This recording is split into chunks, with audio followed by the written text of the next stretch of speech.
નમસ્કાર।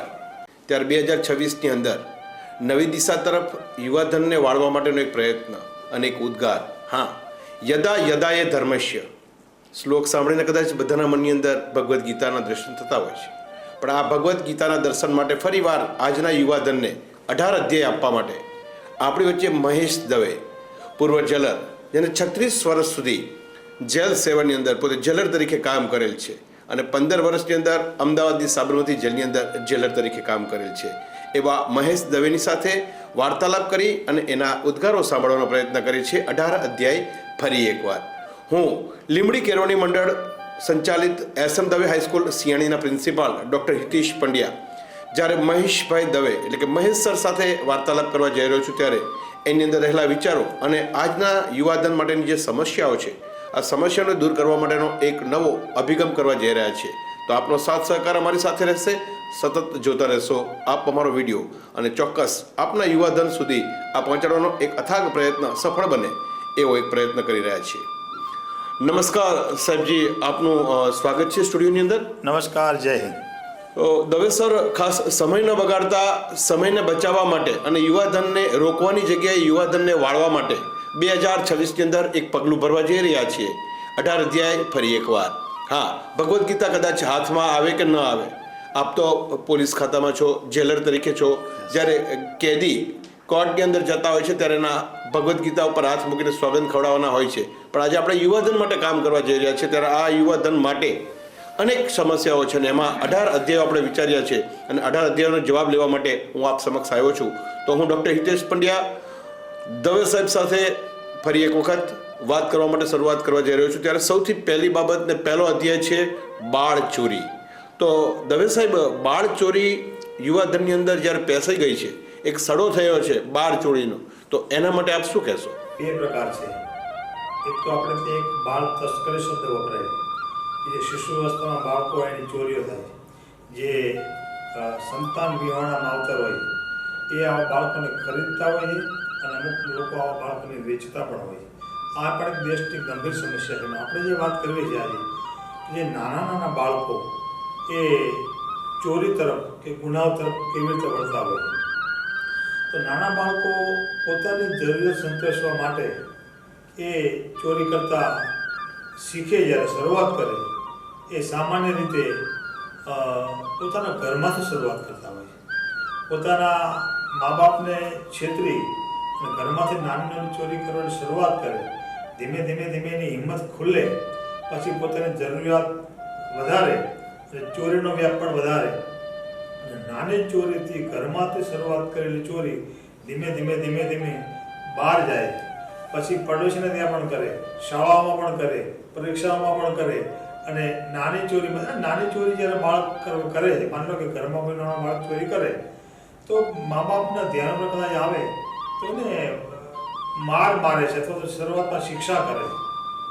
તો આવા નાના બાળક કોઈ આવી પ્રવૃત્તિ તરફ વળે તો મારી દ્રષ્ટિએ એને શિક્ષા કરવી કે મારો એનો આખરી ઉપાય નથી। એવા દેશો પણ દુનિયામાં છે કે જ્યાં ચોરી કરે ને કાંટા કાપી નાખવામાં આવે, તેમ છતાં ચોરીઓ ત્યાં થાય।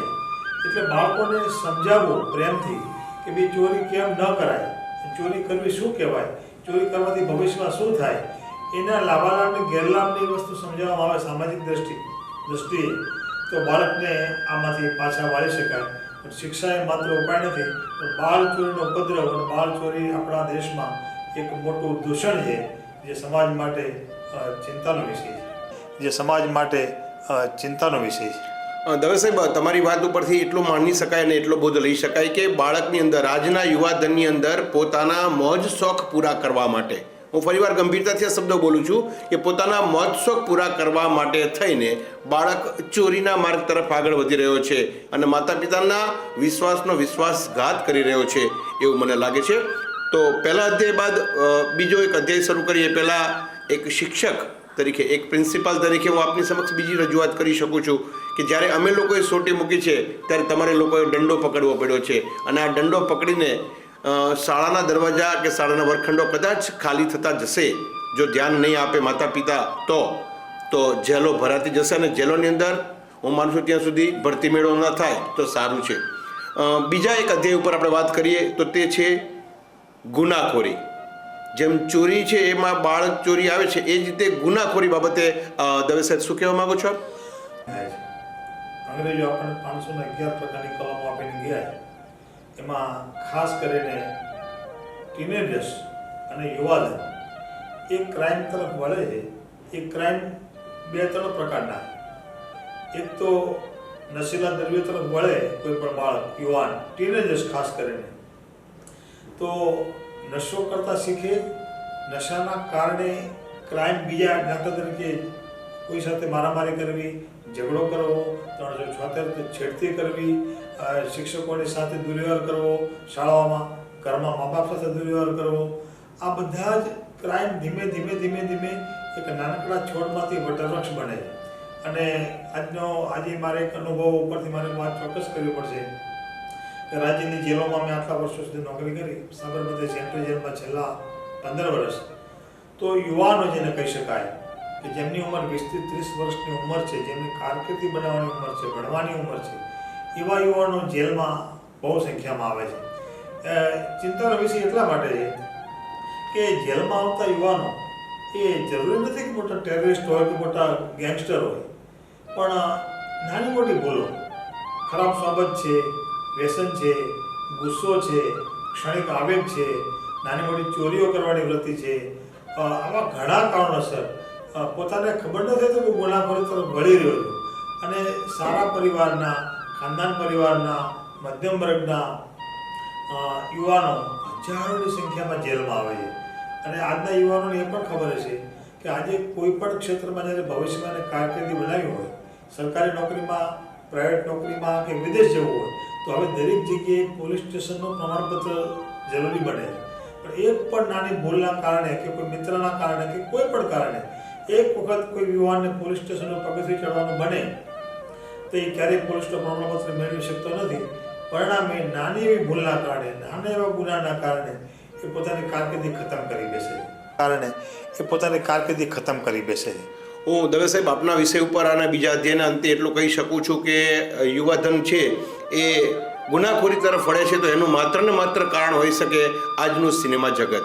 ઘણા બધા ફિલ્મ સરસ હોય છે, ઘણા મોટિવેશનલ પિક્ચર હોય છે, પણ હિંસક પિક્ચરો, હિંસક રીલો, હિંસક ટેલિવિઝનને લગતી સિરિયલો, આ બધું જોયા પછી બાળક પણ એવું સમજી શકે છે કે હું પણ આ કરી શકું છું અને સમાજની અંદર એનું પ્રત્યારોહણ કરે છે. અને પ્રત્યારોહણને અંતે બાળક એક નાના ગુનામાંથી, ઘરમાંથી એક લાફો ન પડતા એ પોલીસના દંડા ખાવા માટે ટેવાઈ જતો હોય એવું મને લાગે છે.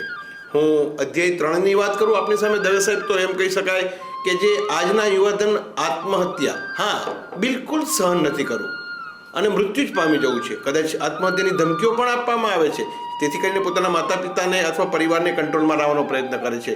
તો આત્મહત્યા માટે દવે સાહેબ આપ શું કહેવા માંગો છો? હમણાં આપણે વાત કરી કે જે બાળકો નાનપણમાં મા બાપની ઠપકો કે ઝાપટ નથી ખાતા, કે સ્કૂલમાંથી પણ છૂટી લગભગ જતી રહી છે, જે બાળકો નાનપણમાં મા બાપનો ઠપકો કે ઝાપટ નથી ખાતા અને શાળામાં સોટી પણ નથી ખાતા અથવા નથી મારી શકાતી, એવા યુવાનોને ભવિષ્યમાં પોલીસના દંડા ખાવાની નોબત આવે છે. એ લોકો મોટા થઈ અને ક્રાઇમ તરફ વળે છે. અને આપણે અત્યારે મને સવાલ કર્યો આત્મહત્યાનો, એ બહુ ગંભીર બાબત છે. વિસ્તૃત રીતે વાત કરવા માગીશું કે છેલ્લા 2 વર્ષના આપણા નેશનલ રેકોર્ડ બ્યુરોના જે આંકડા છે, ક્રાઇમ રેકોર્ડ બ્યુરોના, એ પ્રમાણે ગત 2024ના વર્ષમાં 9,600 લોકોએ આ દેશમાં આત્મહત્યા કરી. એમાંથી લગભગ 63%, એટલે કે લગભગ 6,000થી વધારે એ યુવાનોએ આત્મહત્યા કરી છે. ચિંતાનો વિષય છે. ભૂતકાળનો સમય એવો હતો કે આત્મહત્યાનું પ્રમાણ મહિલાઓમાં વધારે હતું, આધેડ પુરુષોમાં વધારે હતું, પણ હવે યુવાનોમાં આત્મહત્યાનું પ્રમાણ વધ્યું છે. એનું મારી દૃષ્ટિએ સૌથી પહેલું કારણ છે કે એક તો હતાશા, નિરાશા અને નાની એવી નિષ્ફળતા, ધીરજનો અભાવ, સંયમનો અભાવ, સારા મિત્રોનો અભાવ, પારિવારિક ભાવનાનો અભાવ, આધ્યાત્મિકતાનો અભાવ, આ ઘણા કારણોને લઈ અને યુવાનોમાં આત્મહત્યાનું પ્રમાણ દિન પ્રતિદિન વધતું જાય છે. એ દેશ માટે, સમાજ માટે ચિંતાનો વિષય એટલા માટે છે કે સાવ નાની વાતમાં આજે કોઈ દાખલા તરીકે કોઈ વ્યક્તિ કોઈ ઇન્ટરવ્યૂ આપવા માટે જાય તો જગ્યા 500 હોય અને 50,000 ઉમેદવાર આવ્યા હોય તો તો લાયકાત ના હોય તો પોતે કદાચ એ જગ્યા ન મેળવી શકે. તો એને એવું જ્યારે બને ત્યારે બધું પ્રયત્ન કરવો જોઈએ, મહેનત કરવી જોઈએ, અથવા તો ત્યાં પોતાના લક્ષ્ય સુધી ન પહોંચી શકે યુવાન તો બીજા નંબરનો વિકલ્પ, ત્રીજા નંબરનો વિકલ્પ પસંદ કરવો જોઈએ. એનો ઉપાય એ આત્મહત્યા નથી. પણ આજે દાખલા તરીકે એક તરફી પ્રેમ, તો આજે કોઈ વ્યક્તિ કોઈ પાસે કોઈ વ્યક્તિ ગમતી વ્યક્તિને પ્રેમ કરવા માટે મનોમન એક તરફી, તો એને પ્રેમ ન કહી શકાય. આજે ઘણા યુવાન યુવતીઓમાં એવા દાખલાઓ બને છે કે પોતાને ગમતા પાત્ર તરફથી સપોર્ટ ન મળે, પાત્રતા ન હોય, યોગ્યતા ન હોય, તો સામાન્ય પાત્ર સપોર્ટ ન કરે તો પ્રેમમાં નિષ્ફળતા ન ગણી શકાય. પણ છતાંય આવા યુવતીઓ પોતાને નિષ્ફળ ગણી અને આત્મહત્યા કરવાનું પસંદ કરે છે.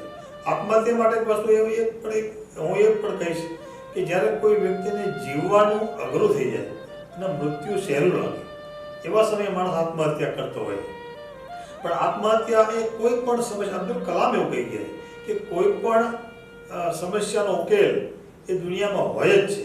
એ આત્મહત્યા એ કોઈનો ઉપાય નથી, પરંતુ આજના યુવાનોમાં ધીરજનો અભાવ, કોઈ પણ વાત પરિવારમાં શેર કરી શકતા નથી, એવા એની પાસે મિત્રો નથી જેની પાસે દિલ ખોલીને વાત કરી શકે, એટલે પોતે એ ફિલ્ડમાં, એ બાબતમાં, એ ક્ષેત્રમાં પોતે ગોલ સુધી નથી પહોંચી શકતા, અથવા તો બીજાને સરખામણીમાં પોતે નબળા છે એવું માની અને 12 વર્ષના 15 વર્ષના બાળકો સુસાઇડ કરે. બહુ ચિંતાનો વિષય. હમણાં જ 2 દિવસ પહેલાં મેં એક પેપરમાં વાંચ્યું કે રાજકોટની અંદર 12 વર્ષની દીકરીએ 12મા ધોરણની પરીક્ષાના ડરથી સુસાઇડ કરી લીધો. તો સુસાઇડ, આત્મહત્યાનું પ્રમાણ વધતું જાય છે. દેશ માટે, સમાજ માટે ચિંતાનો વિષય છે. પણ એના આત્મહત્યાના કારણો જે છે એ ક્ષુલ્લક કારણો, એને નિવારી શકાય. એના માટે પારિવારિક સંવાદ, પારિવારિક વિભાવના. આજે ભૂતકાળનો સમય એવો હતો કે લોકો સંયુક્ત કુટુંબમાં રહેતા, 10-15 જણા લોકો. તો જો સંયુક્ત કુટુંબમાં જો લોકો રહેતા હોય તો હું માનું છું કે કદાચ આ સમસ્યા બહુ ઓછી થઈ જાય. પરિવારમાં કોઈ પણ સભ્ય સાથે, વડીલ સાથે, પોતાના સમય સાથે એ પોતાની સમસ્યા શેર કરી શકે, ઉપાય મેળવી શકે તો અટકી શકે. આજે દાખલા તરીકે પોલીસ પાસે પણ એક હેલ્પલાઇન નંબર છે, 112 કે એવો કોઈ નંબર, કે કોઈ આત્મહત્યા કરવા માટે વિચારતો હોય તો એની મદદ લેવામાં આવે તો પોલીસ પણ એને મદદ કરે, સરકાર પણ મદદ કરે, એનું કાઉન્સિલિંગ કરવામાં આવે. પણ છતાંય આ પ્રમાણ વધતું જાય છે એ ચિંતાનો વિષય છે. સાહેબ, આપની વાત ઉપરથી એવું માની શકાય કે આત્મહત્યા એટલે કે સફળતા તરત મેળવવા માટે જ્યારે જંગતો યુવાન સફળતા નથી મેળવી શકતો અને નિરાશા તરફ અથવા અસફળતા તરફ જાય છે ત્યારે સૌથી પહેલું પગલું એ આત્મહત્યાનું કરે છે. ધોરણ 10 અને ધોરણ 12ના વિદ્યાર્થીઓ પરીક્ષા આવે ત્યારે અતિશય ઉત્સાહમાં હોય છે, પરંતુ પરીક્ષા જેમ જેમ નજીક આવતી જાય છે ત્યારે એક માહોલ ઊભો થાય છે અને આત્મહત્યા થવા પાછળનું કદાચ માતા પિતાઓની રહેલી ગેલસા, માતા પિતાઓની અંદર રહેલી એક ઈચ્છા શક્તિ, એક નકારાત્મક હરીફાઈ આપણે ગણી શકાય. આ નકારાત્મક હરીફાઈને આધારે બાળક કદાચ આત્મહત્યા તરફ વળે છે એવું માનું છું. એટલે આપની વાત ઉપરથી એવું માની શકાય કે સહનશીલતા હશે તો આત્મહત્યાનો વિચાર નહીં આવે. હવે સાહેબ આગળના અધ્યાય તરફ આપણે આગળ વધીએ તો બેડ ટચ ગુડ ટચ બહુ જ ગંભીર બાબત છે. આજના યુવાધનમાં નાના દીકરા દીકરીઓને બેડ ટચ ગુડ ટચની ખબર નથી હોતી. બીજું એના પરિવારમાં કાકા મામા દાદા ફુવા અથવા કોઈ વડીલ ઘરના વ્યક્તિઓ હોય છે તો એ આજના ટેલિવિઝનના યુગમાં, સોશિયલ મીડિયાના યુગમાં ક્યાંક ને ક્યાંક બાળકો સાથે એવી કંઈક છેડતી અથવા એવા બેડ ટચ ગુડ ટચ કરતા હોય છે. તો આ બેડ ટચ ગુડ ટચને કારણે બાળકો પર બહુ માનસિક અસર પડે છે. સવાલ કર્યો છે. આ એક વૈશ્વિક સમસ્યા જેવું થઈ ગયું છે. આજે પિતા પુત્રી એકબીજાને ટચ કરે, આજે પતિ પત્ની એકબીજાને ટચ કરે, બે મિત્રો એકબીજાને ભેટે, આવી અનેક પ્રકારના એક ગોથાયેલું જીવન છે આપણું સાંસારિક સામાજિક. પણ એમાં ઘણી જગ્યાએ આપણે એવું જોઈએ છીએ કે ઘરમાં કોઈ પટાવાળો હોય, કોઈ વોચમેન હોય, કોઈ નોકર હોય, કોઈ પડોશી હોય, શિક્ષક હોય, પોલીસ હોય, કોઈ અન્ય જગ્યાએ કે કોઈ ડૉક્ટર હોય, તો અમુક નાની ઉંમરની બાળકોને એ ટચ કરતા હોય, જ્યારે સ્પર્શ કરતા હોય ત્યારે દરેક જગ્યાએ પવિત્ર ભાવ નથી હોતો. ક્યાંક એની અંદર શંકાના દાયરામાં લોકો આવી જાય એવી અંદરથી એને શરમજનક બાબત કહી શકાય એવા ઈરાદાથી પણ લોકો નાની બાળકોને ટચ કરતા હોય છે. એ અવસ્થામાં બાળકી અને બાળકો આને સમજી શકતા નથી. કોઈ ગાલે અડવાની ઘણાને ટેવ હોય, ઘણાને માથે અડવાની ટેવ હોય, ઘણા એના બોડી સાથે ચેંચાળા કરતા હોય. હમણાં જે લિફ્ટની અંદર ઘટના બની હતી, લિફ્ટમાં ઘટના બહુ બને. તો આ જ બાબત છે, ચિંતાનો વિષય ચોક્કસ છે. પણ ઘણી જગ્યાનો અતિરેક જ્યારે થાય છે ત્યારે એનું પરિણામ ખરાબ આવે છે. પોલીસ સ્ટેશન સુધી મામલા પહોંચે છે, મીડિયામાં ખૂબ હોબાળો થાય છે, પણ આ બહુ અગત્યની બાબત છે કે આનું જ્ઞાન નાના બાળકોને એના ઘરમાંથી મમ્મી પપ્પાએ ખાસ દીકરીઓને એ આપવું જોઈએ કે કોઈ પણ વ્યક્તિ પાસે જતા પહેલાં એક ચોક્કસ અંતર રાખવું જોઈએ. દરેક વ્યક્તિના ખોળા બેસી જવું, દરેકની ભેટી પડવું, દરેકને ચોંટી જવું, એવી ઘણા બાળકોની આદત હોય, પણ દરેક વ્યક્તિ સામેનું પાત્ર જે છે એ 100% સોનું હોતું નથી. ક્યાંક ક્યાંક એના મનની અંદર અમુક દુભાવો રહેલા હોય. એટલે આ જે બાબત છે એ પણ ચિંતાનો વિષય છે, પણ આ બાબતને નિવારી શકાય માત્ર ને માત્ર એની મમ્મી માતા એ નાની બાળકી જ્યારે કિશોરાવસ્થા તરફ પ્રયાણ કરે બાલ્યાવસ્થાથી, ત્યારે આ વસ્તુની નોલેજની જ્ઞાન ખાસ આપવું જોઈએ અને આ વસ્તુથી બચવું જોઈએ અને દૂર રહેવા પ્રયત્ન કરવો જોઈએ. આ વસ્તુથી બચવું જોઈએ અને દૂર રહેવા પ્રયત્ન કરવો જોઈએ. આપ કહો છો એ પ્રમાણે બેડ ટચ ગુડ ટચ માટે ગુજરાત સરકાર અને ભારત સરકાર દ્વારા પણ વિવિધ કાર્યક્રમો થતા હોય છે. Yes. અને વર્ગખંડની અંદર એક શિક્ષિકા અથવા એક શિક્ષક પોતે બાળકોને સાચું જ્ઞાન આપતા હોય છે. બેડ ટચ ગુડ ટચ માટેના વિવિધ વર્ગો થતા હોય છે અને એના આધારે બાળકોની અંદર પણ જાગૃતિ હોય છે, પણ તેમ છતાં એ પારિવારિક લાગણીમાં ક્યાંક ને ક્યાંક બાળક સાથે દુર્વ્યવહાર થતો હોય છે એવું આપણે વારંવાર ન્યૂઝપેપરમાં વાંચતા હોઈએ છીએ. તો આવી ઘટનાને આધારે પણ યુવાધન કદાચ ગેરમાર્ગે જતું હોય એવું ગણી શકાય. હવે સાહેબ બહુ જ અગત્યની મહત્ત્વની બાબત છે જેના માટે આપ માહિર છો, આપ એના માટે જાણીતા છો. હું આપણી પાસે જવાબનો ટૂંકો અપેક્ષાનો આશા રાખીશ, પરંતુ વિષય એવો છે કે વ્યસન, ફેશન અને દૂષણ. હા, વ્યસન, ફેશન અને દૂષણ આ ત્રણ બાબત છે એ ત્રણે એકબીજાની સાથે જોડાયેલા છે, પણ વ્યસન બે પ્રકારનું હોઈ શકે છે. એક સાત્વિક વ્યસન અને એક ખરાબ રીતનું એટલે કે દૂષણ સાથેનું વ્યસન. સાત્વિક વ્યસન હોય તો એ ભણવા માટેની લગન, ભણવા માટેની ધગસ, કોઈ એચિવમેન્ટ પ્રાપ્ત કરવા માટે, કોઈ સિદ્ધિઓ પ્રાપ્ત કરવા માટેનું વ્યસન હોય તો ચાલી શકે છે કે કંઈક મેળવવું છે, કંઈક પ્રાપ્ત કરવું છે, એવું વ્યસન હશે તો સ્વીકારી લેશું. પણ આજના યુવાધન ગોગોના પેકેટ આપણે સમજી શકીએ છીએ. હવે તો કદાચ દારૂ ઘરે ઘરે મળે કે ન મળે, ગામે ગામે મળે કે ન મળે, એ બધું બહુ નવીન નહીં થાય. કે રોજ ન્યૂઝપેપરની અંદર આપણે પહેલાં દારૂની બોટલો પકડાતી હતી એવી વાત ચાલતી હતી, પણ હવે ડ્રગ્સના જથ્થા પકડાય છે. તો યુવાધનને ડ્રગ્સ તરફ વાળવા માટે સરકાર ઘણા બધા રોકવાના પ્રયત્ન કરી રહી છે. સરકાર ઘણા બધા એવા પગલાં લઈ રહી છે કે યુવાધન એનાથી રોકાઈ જાય એવા પરિપત્રો શાળા કક્ષાએ પણ અમે લોકો સમજીએ છીએ. આપ જેલ કક્ષાએ પણ જેલર તરીકે કામ કરો છો, ત્યારે વ્યસન, ફેશન અને દૂષણ વિશે તમે શું કહેશો? જેના માટે બહુ હું 2 વર્ષથી એકદમ આજે પ્રયત્ન કરું છું, કામ કરું છું. વ્યસન એટલે નશો, વ્યસન એટલે આદત. કોઈ પણ વસ્તુ કે કોઈ પણ વ્યક્તિ વિના ખબર હોય કે નુકસાનકારક છે તેમ છતાં વ્યક્તિ રહી ન શકે અને એને આધીન થઈ જાય, એને આપણે તે વ્યસન કહેવામાં આવે છે. આપણે જેમ કીધું એમ હકારાત્મક વ્યસનો પણ હોય. ઘણી વખત કોઈ વ્યક્તિને સારી બાબતની પણ આદત હોય, નશો હોય, જેના વગર ન રહી શકે. કોઈને વાંચનનો શોખ હોય, કોઈને કંઈ સારું સાંભળવાનો શોખ હોય, એ આદત સારી છે. પણ ઘણાને નશો ધનનો નશો હોય, કોઈને રૂપનો નશો હોય, કોઈને જ્ઞાનનો નશો, આવો નશો પણ હોઈ શકે. પણ મારે જે વાત આજે કરવી છે એ છે આધુનિક યુવાન અને યુવતીઓ. હવે તો યુવાનો સાથે યુવતીઓ પણ એ જબરજસ્ત અને બહુ ઝડપભેર કેફી દ્રવ્યોના વ્યસન તરફ વળી રહી છે. એ દેશ માટે ભયંકર ચિંતાનો વિષય છે. મારા જે સ્ટુડિયોના માધ્યમથી કહેવું છે કે ચા, કોફી, બીડી, સિગરેટ, તમાકુ, ગુટકા, મસાલા, ચરસ, ગાંજો, અફીણ અને દારૂ, આટલા વ્યસનો તો આપણી સાથે આદિકાળથી ભણાયેલા છે. સમાજ માટે નુકસાનકારક છે, સામાજિક, આર્થિક, શારીરિક ને માનસિક. પણ છેલ્લા ઘણા સમયથી એક યુવા વર્ગ જે શરાબ અને ડ્રગ તરફ જે વળી રહ્યો છે એ દેશ માટે આખા વૈશ્વિક સમસ્યા છે, ચિંતાનો વિષય છે. આખા દુનિયામાં 40 કરોડ લોકો એ ડ્રગ તરફ વળી ગયા છે. ભારતની અંદર પણ લગભગ 45 લાખથી વધુ યુવાનો આજે ડ્રગ લઈ રહ્યા છે. ગુજરાતમાં પણ 10 થી 15 લાખ યુવાનો છેલ્લા 10 વર્ષમાં ડ્રગ તરફ વળ્યા છે.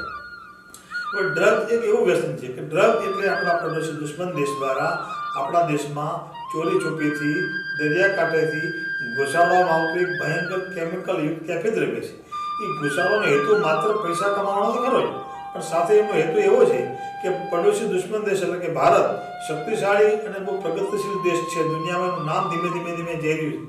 તો એ દેશ આપણા યુવા ધનને ખોખલું કરવા માટે આપણા દેશમાં આ ડ્રગ ઘુસાડી અને છેતરી અને ડ્રગ માફિયાઓના એજન્ટો દ્વારા શાળા કોલેજોમાં એ લોકોને પહોંચાડી, છેતરી અને મિત્રતા કરી અને જેને કહી શકાય કે અમારી પોલીસની ભાષામાં કે બડે બાપ કી બિગડી ઓલાદ, જેને આપણે નબીરાઓ કહીએ, એવા યુવાનો સાથે યુવતીઓ પણ એ મધ્યમ વર્ગના સંસ્કારી અને સારા પરિવારના બાળકોને, યુવાનો, યુવતીઓને એ છેતરીને ચા મારફત, કોફી મારફત, સિગરેટ મારફત, મસાલા મારફત એ ડ્રગ તરફ વાળી રહ્યા છે. ડ્રગ સાહેબ એક એવું વ્યસન છે કે બીજા બધા વ્યસન કદાચ કોઈ વ્યક્તિ કરે તો કદાચ સમયાંતરે એને પોતાને અંદરથી એવું લાગે કે આ વસ્તુ મારા માટે ખોટી છે, અથવા મા બાપ એને સલાહ આપે, શિક્ષકો સમજાવે, કે મિત્રો સારા સમજાવે, તે પાછો વળી શકે. વ્યસન, કોઈ પણ વ્યસન છોડવું અઘરું છે પણ છોડી શકાય. પણ ડ્રગ્સ એક એવું વ્યસન છે સાહેબ કે એ વનવે છે. ડ્રગ તરફ ગયેલો વ્યક્તિ ક્યારેય પાછો વળી શકતો નથી. ડ્રગ તરફ વળેલો વ્યક્તિ દિવસે એના તરફ વધારે આગળ વધતો જાય છે, અને છેલ્લે એ કાં કોઈની ઘાતકી હત્યા કરી બેસે, કાં પોતાની હત્યા થઈ જાય, અને છેલ્લા ત્રીજા વિકલ્પ તરીકે જેલમાં જવું પડે, જિંદગીની જેલમાં સડવું પડે, આખું પરિવાર બરબાદ થઈ જાય, પોતાની જાત બરબાદ થઈ જાય, કારકિર્દી ખતમ થઈ જાય. તેમ છતાં યુવાનોને આપણે આ ડ્રગ તરફ જતા રોકી શકતા નથી. હમણાં 31 આપણે આવશે 2-4 દિવસમાં, અને આખા મોટા ખાસ કરીને અમદાવાદ અને સુરત જેવા શહેરોમાં હોટેલોમાં, ફાર્મ હાઉસમાં જે યુવાનોને સાથોસાથ યુવતીઓ પણ એ જે ડ્રગ્સ અને શરાબનો નશો કરી અને જે આખી રાત નાચે છે, પશ્ચિમીકરણ જેને કહી શકાય, એ મુદ્દો આપણો બાકી પછી લેશું આપણે. પણ ડ્રગ્સ, દારૂ અને આવા કેફેદ્રીઓના વ્યસન એ યુવાનોને બરબાદ કરી રહ્યા છે. યુવાનોને ખબર નથી કે અમે કયા રસ્તે જઈ રહ્યા છીએ, કે આ નશો, આ ડ્રગ્સ, આ દારૂ એમને કઈ તરફ લઈ જશે. આજના યુવાનો સાહેબ, મેં તો ત્યાં સુધી કોલેજોમાં જોયું છે કે શરાબની પાર્ટી હોય તો શરાબ તો સાહેબ આજે હવે જૂનું વચન થઈ ગયું છે. આજે કોઈ ડ્રગ્સ જો યુવાન યુવતી ન લેતા હોય તો એને અમુક લોકો એવું ક્લાસમાં, યુવાન યુવતીઓ કોલેજમાં એવું કે તું 2025-26ની સાલમાં કોલેજમાં તો જલસા કરવાના હતો, તું ડ્રગ્સ કેમ નથી લેતો, કેમ નથી લેતી? એનો જન્મદિવસ હોય, કોઈ સારો દિવસ હોય તો છેતરીને, પોસ્ટલાવીને, લલચાવીને કે ઇમોશનલ બ્લેકમેલ કરીને પણ સિગરેટ દ્વારા કે કોફી ચા દ્વારા એને ડ્રગને આધીન બનાવવામાં આવે છે, અને પછી પાછા વળી શકતા નથી. એ વખતે લેનારને ખબર નથી હોતી કે હું જે પદાર્થ આ મિત્રો સાથે લઉં છું, બીડી, સિગરેટ કે ચા કોફી, એમાં ડ્રગ છે. પણ 1 મહિનો કે 2 મહિના લીધા પછી આ યુવાનો ડ્રગ્સના આદી થઈ જાય છે. મા બાપને, પરિવારને, મિત્રોને પોતાની કારકિર્દી ખતમ કરવા સુધીની તૈયારીની હોય છે, પરંતુ ડ્રગ છોડી શકતા નથી. આ વૈશ્વિક સમસ્યા છે, આપણા ગાંધીની ભૂમિ છે, કૃષ્ણની ભૂમિ છે. એના માટે આ ભયંકર દૂષણ છે. જો આગામી સમયમાં આના માટે કોઈ ઠોસ કાર્યવાહી કરવામાં નહીં આવે તો આજે 10 કે 15 લાખ યુવાનો જે ગુજરાતમાં ડ્રગ લઈ રહ્યા છે એ કદાચ 20-25 લાખ કે 30 લાખ કે 50 લાખ થતા વાર નહીં લાગે. અને એક સમય એવો આવશે 10-20 વર્ષમાં કે ઘેર એક યુવાન યુવતીઓ એ ડ્રગ લેતા હશે. અને પારિવારિક વિવાહોના, આપણી સાંસ્કૃતિક વિવાહોના જે કાંઈ છે દેશમાં એ ખતમ થઈ જશે. અને દુશ્મન દેશ આમાં એના ગોલમાં સફળ થાય એવી મને દુર્ગંધ આવે. અને આના માટે માત્ર સરકાર, માત્ર પોલીસ, માત્ર શિક્ષકો નહીં કરી શકે. આના માટે ધર્મગુરુઓ, સમાજશાસ્ત્રીઓ, મહિલાઓ, વાલીઓ અને ખાસ કરીને શિક્ષકોની પણ ફરજ બને છે કે આવી સ્કૂલ, કોલેજમાં અમદાવાદની અંદર આપણે હમણાં જોઈએ 7th સ્કૂલની અંદર એક વિદ્યાર્થીની હત્યા કરી નાખી. આ ઘટના જે છે એની પાછળ પણ નશોનો ડ્રગ છે. એટલે આના માટે આપણે જાગવું પડશે અને ઠોસ ઉપાય શોધવો જ પડશે. સાહેબ, આપની વાત સાથે સહમત થતા હું એવું માનું છું કે વ્યસન અને ફેશન અને દૂષણની અંદર આજે યુવાધન ખેંચાઈ રહ્યું છે. તો આ માત્ર શહેર પૂરતી વાત નથી, પરંતુ ગ્રામ્ય કક્ષાએ પણ જ્યારે માતા પિતા અથવા એના પરિવારના કોઈ વડીલ સભ્ય બાળકને પાનના ગલ્લે અથવા કોઈ ડ્રગ્સ વસ્તુ લેવા મોકલે છે, કોઈ પડીકી લેવા મોકલે છે, સિગરેટ બીડી લેવા મોકલે છે, તો સૌથી પહેલાં ગુનેગાર તો તે માતા પિતા જ ગણી શકાય. કે તમે નાના એવા કુમળા બાળકના હૃદય ઉપર જ્યારે આવી છાપ ઊભી કરો છો, એની સામે ધુમાડા કાઢો છો, એની સામે પાનની પિચકારી મારો છો. અરે બેન દીકરીઓ પણ પાનના અને ગુટખા ખાતા હોય છે, તો એ બાળકના, યુવાધનના હૃદય ઉપર જે અસર પડે છે, મગજ ઉપર જે અસર પડે છે, એના માટે સરકાર ઘણા બધા વ્યસન મુક્તિના કાર્યક્રમો પણ કરતી હોય છે. અને સરકાર આ બાબતે જાગૃત છે, શિક્ષકો પણ જાગૃત છે. પરંતુ જ્યારે શાળામાં બાળક હોય ત્યાં સુધી એની પાસે રહી શકે છે, પણ ઘરે ગયા પછીનું વાતાવરણ બદલાતા માતા પિતાના દોરવામાંથી તે આગળ વધતા ડ્રગ્સ તરફ અને આવા વ્યસનો તરફ આગળ વધે છે. આગળના અધ્યાય તરફ આપણે વાત કરીએ તો તે છે ગેમિંગ. બહુ ટૂંકમાં જવાબ આપીશું સાહેબ આ ગેમિંગ માટે, કે લગભગ બધા જ આખો દિવસ મોબાઈલમાં જોડાયેલા હોય છે. જીવનની રમતની અંદર એવી રમત રમાઈ જાય છે, જીવનની રમતની અંદર એવી રમત રમાઈ જાય છે કે હારને જીતની ખબર ન રહેતા અંતે પસ્તાવો થાય છે. હારને જીતની ખબર ન રહેતા અંતે પસ્તાવો થાય છે. આ ગેમિંગના આધારે ચોરી, દૂષણો અને ઘણી બધી આગળની વસ્તુઓ જતી જાય છે અને ગેમિંગના આધારે યુવાધન કદાચ ઢસડાતું હોય ને એવું લાગે છે. તો તમને શું લાગે છે ગેમિંગ માટે? રમત શબ્દ છે એ હંમેશા બાળક સાથે જોડાયેલો શબ્દ છે, વર્ષોથી, યુગોથી. પણ પહેલાંની રમતો અને આજની રમતો એમાં ધીમે ધીમે નકારાત્મક પરિવર્તન આવતા જાય છે. એક સમય ભૂતકાળમાં એવો હતો કે ગામડામાં કે કોઈ પણ જગ્યાએ બાળકો મેદાનમાં રમતા, ફૂટબોલ જેવી રમત રમતા, વોલીબોલ રમતા, કબડ્ડી રમતા, દોડતા, ધૂળમાં. પણ આ બધું જ ધીમે વિલીન થઈ ગયું અને આજનો બાળક એક કહી શકાય કે કચકડાના એક કાચના મોબાઈલની અંદર લગભગ ખોવાઈ ચૂક્યો છે. અને આ દૂષણ છે માત્ર બાળકો માટે નથી, યુવાનો માટે નથી, યુવતીઓ માટે નથી, પણ મહિલાઓ, પુરુષો અને આધેડ સુધી આ એક વ્યસન સોશિયલ મીડિયાનું, મોબાઈલનું આ દેશમાં, દુનિયામાં છે.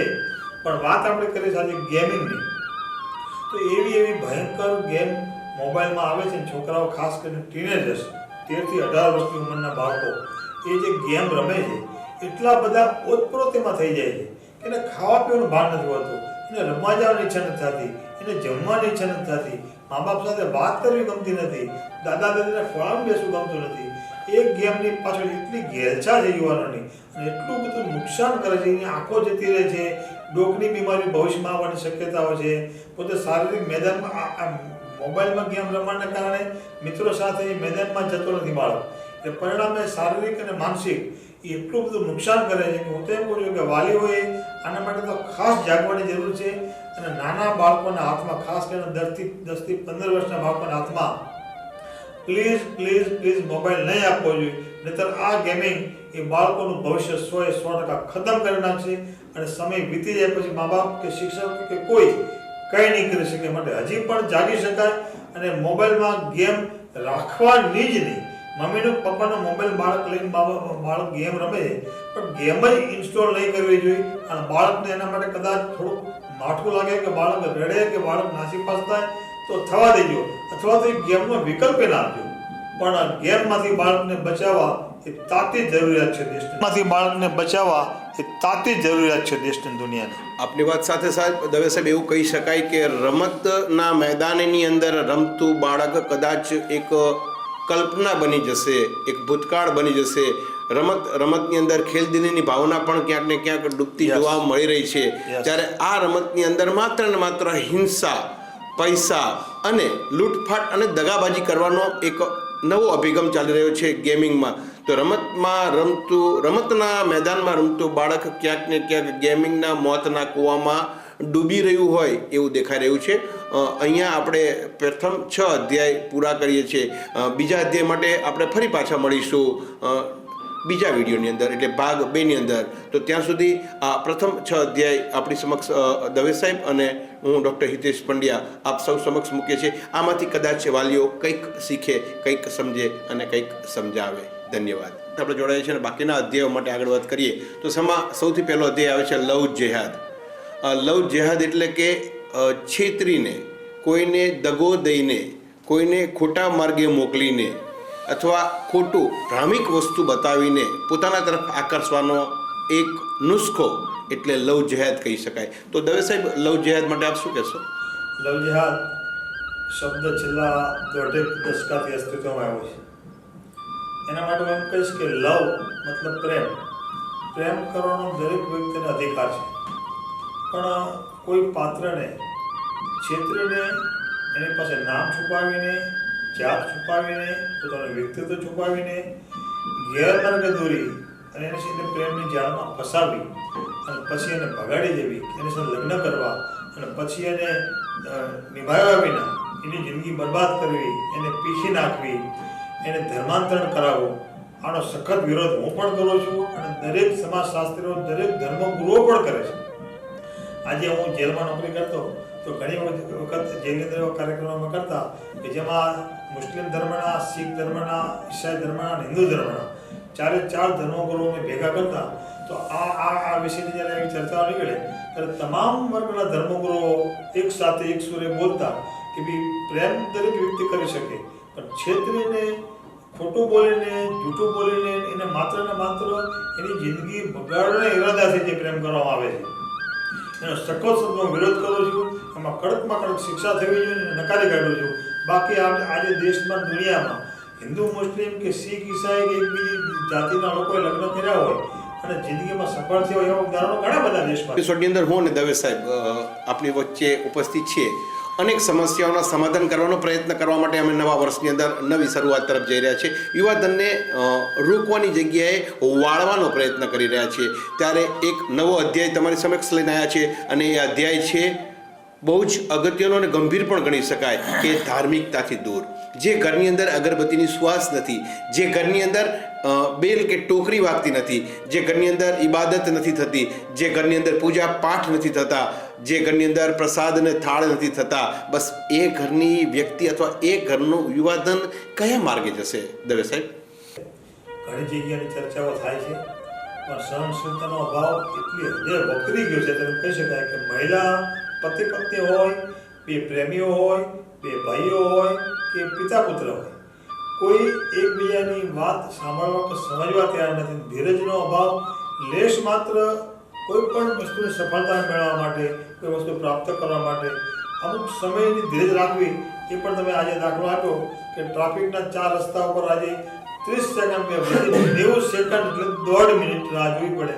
પણ આજનો યુવાન કે આજનો વ્યક્તિ 1.5 મિનિટ રાહ જોવા તૈયાર નથી. ટ્રાફિકનું સિગ્નલ તોડી પોલીસવાળા સાથે માથાકૂટ કરીને કે ઝઘડો કરીને કે પાછળથી નીકળી જવામાં એ એની જાતને બહાદુર સમજે.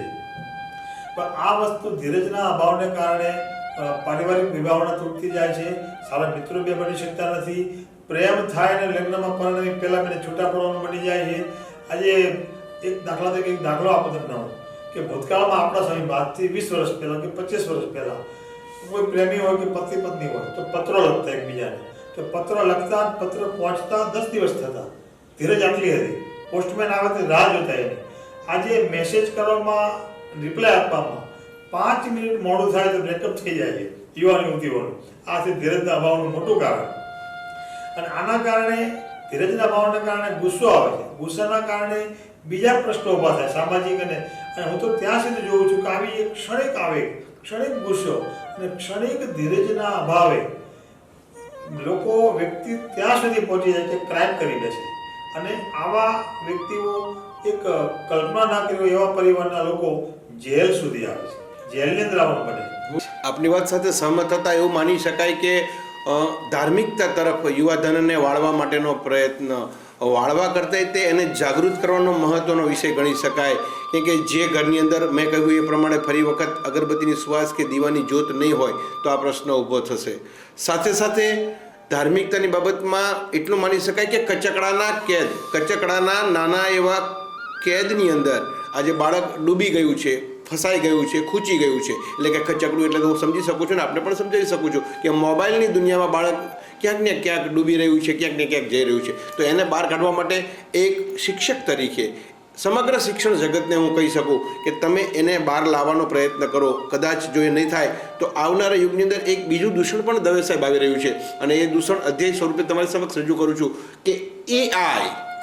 આ AI નામનું દૂષણ બહુ જ ટૂંકા સમયની અંદર ભારત દેશના યુવાધનના શરીર ઉપર એક રોગ તરીકે પ્રસ્થાપિત થાય તો નવાઈ નથી. તો આ AI માટે આપ ટૂંકમાં શું કહેશો? 101% આપની વાત સાચી.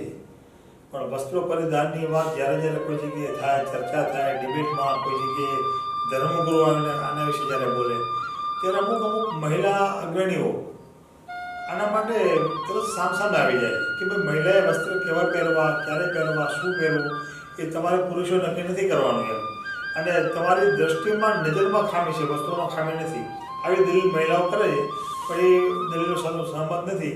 કેમ કે ઘણી ઉચ્ચ કોટીની શિક્ષિત મહિલાઓને એવા પણ આપણે સોશિયલ મીડિયામાં વિડીયો જોવા મળે છે કે આવી ઘટનાની પાછળ વસ્ત્રો જ મોટો ભાગ ભજવે. આજે કોઈ પણ પુરુષ આધેડ હોય, યુવાન હોય કે વૃદ્ધ હોય એની નજર આજે મહિલા વસ્ત્રો, ટૂંકા વસ્ત્રો પહેરે, વલ્ગર વસ્ત્રો પહેરે તો એની નજર બગડ્યા વગર રહેતી જ નથી. એમાં નજરનો વાંક કાઢી શકાય નહીં.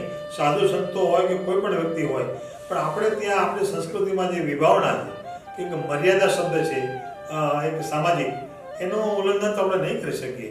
કેમ કે હું તો ત્યાં સુધી જોઉં છું કે અમુક એવા ડાન્સ ને એવા ફિલ્મી દ્રશ્યો પણ આપણે ત્યાં જોવા મળે છે